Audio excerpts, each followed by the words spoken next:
Korang kalau pakai kereta moden, wajib simpan benda ni satu.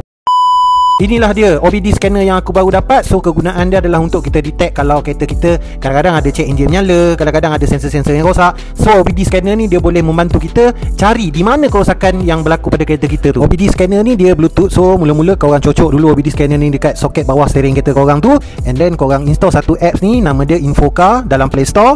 Lepas tu korang connectkan dulu Bluetooth tu dengan handphone korang, and then masuk dalam apps Infocar ni, korang connectkan pula dengan apps ni.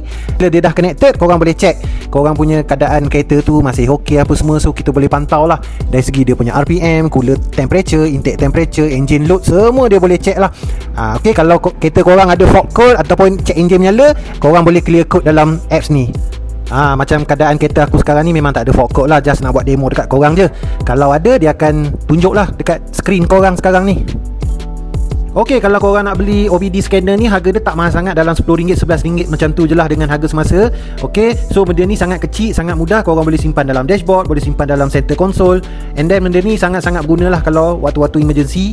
Korang boleh pakai on the spot. Okey, so kalau korang nak beli, tekan beg kuning di bawah. Okey, terima kasih.